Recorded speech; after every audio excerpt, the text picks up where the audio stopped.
I have just got back from an amazing trip experiencing the opening weekend of the Rugby World Cup. Infinity Sport Travel have chartered the ship for the duration of the tournament and are offering a variety of packages for rugby fans across the world. Although when I was aboard, the ship was docked in Marseille for the 2 games over the first weekend. There was plenty of theming throughout the ship to celebrate the event, and that extended even to the buffet. There was plenty of opportunities to listen to former rugby greats who were there providing analysis of the previous day's games and their predictions for the games ahead.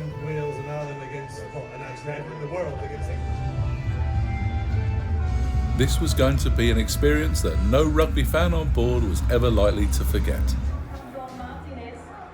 And I'm really not sure that it would work for any other sport. Paul, I'm looking at you.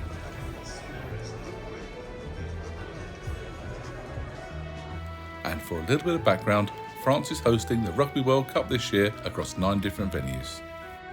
And we travelled down to Marseille to board the Norwegian Epic, which was going to be our home for the next few days. The check-in process at Marseille was quick and efficient, and we were soon heading towards the ship, where these friendly crew members welcomed us on board.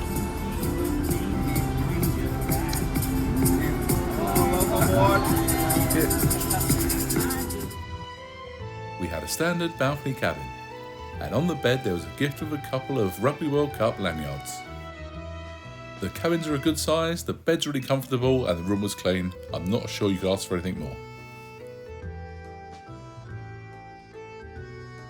Each day you get a copy of the Freestyle Daily, which is Norwegian Cruise Line's daily planner telling you what's happening on board the ship.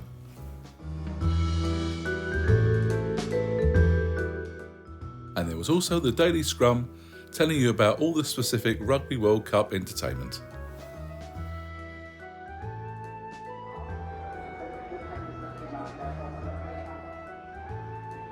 There's also an exhibition on board showing the history of the Rugby World Cup, from the first tournament in 1987 right up until today.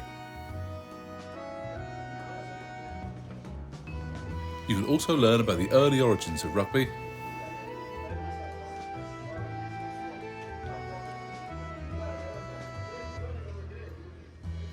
and there's memorabilia on display from across the rugby playing world.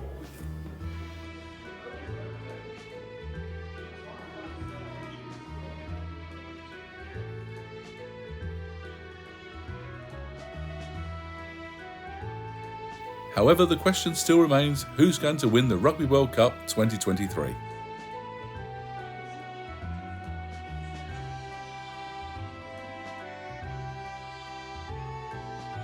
Now, we can't discuss cruise ships without discussing the food.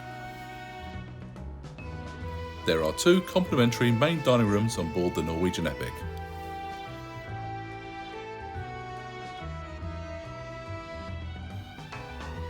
And as always on NCL, the food is a cut above the rest. I think that many people on board are happy enough to grab some quick service food so they can keep watching the games.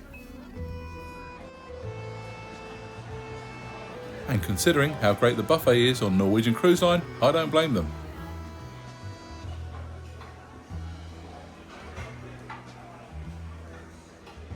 Buffet is a great choice for breakfast as there's so many options available. The omelette station was a very popular choice, as you could choose as many fillings as you like.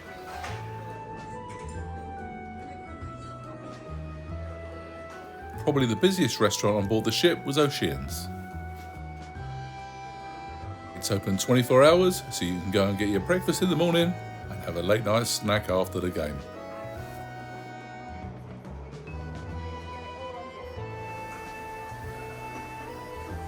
And if you're looking for even more late night food, you can go to the Great Outdoors, which serve the perfect selection of buffet favourites until the early hours.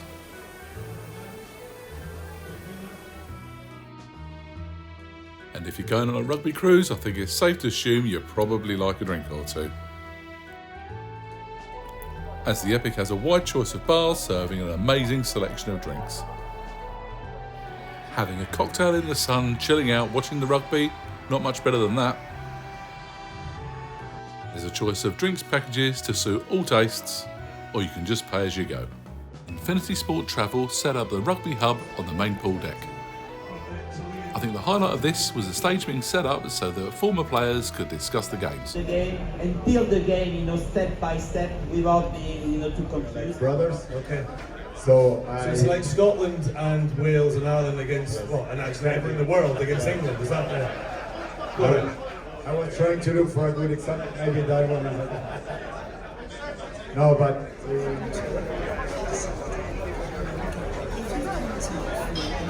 And there was also a live band to get people in the party mood.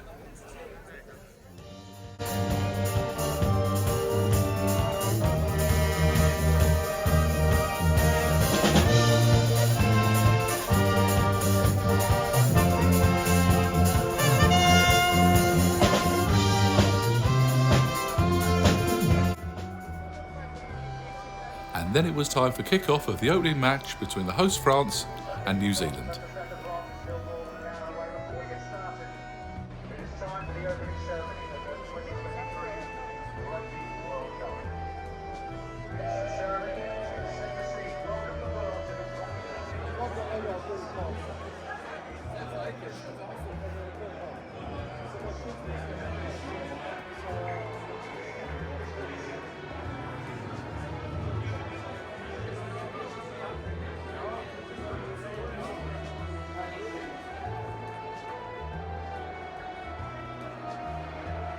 The ship was noticeably more quiet when many of the fans attended the two games in Marseille,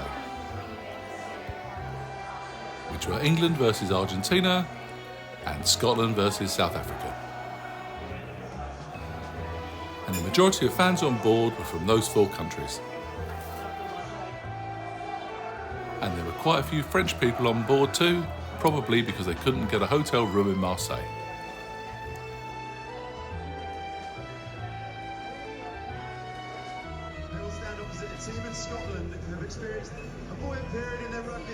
As you can see, there was plenty of places to go and watch the game, with venues both indoors and outdoors, and of course you can always watch the game from the comfort of your cabin. The game that had the most atmosphere was actually Wales versus Fiji, as it was such a close finish and I hadn't realised there were so many Fijian fans on board the ship. And if you still needed even more rugby, after the games there was time for some late night chat. Yeah, it's doing all right actually. It's doing all right. It's been a reasonably. It's been a big day. It's been a big day, but I'm doing all right. Some of the other amenities on board the ship include a selection of pools and water slides. And there's also hot tubs for you to chill out and relax in. And there is also the Mandara Spa and the Pulse Fitness Centre on board too, which is fully equipped for all your fitness requirements. There was also some late night musical entertainment. And at the Cavern Club, unfortunately, John, Paul, George and Ringo were unavailable to play. Thankfully, the Let's Groove party band from Ukraine were putting in a fabulous performance.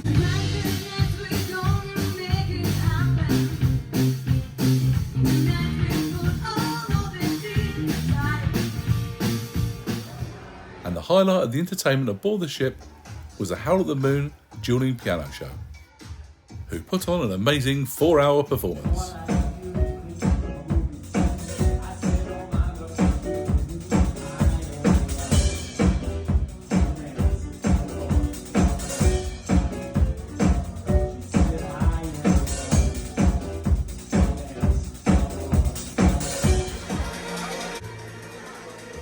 And to round off each night was a fantastic DJ set on the open pool deck.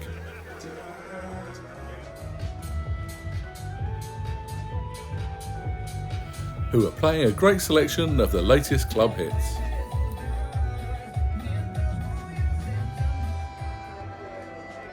Just a couple of housekeeping notes for transparency. As we were in port for 3 nights, none of the main theatre shows took place, so we didn't manage to see Burn the Floor or Deal or No Deal. And this also meant that neither the casino or the shops were available while we were in port. You couldn't even buy a model of the ship. However, these were just some minor gripes and didn't affect our time on board. I'd just like to thank Norwegian Cruise Line for hosting us, and I'd just like to wish them and Infinity Sport Travel all the best for the remainder of the tournament. Many thanks for watching. If you've enjoyed this video, please give it a thumbs up, and if you haven't done so already, please consider subscribing.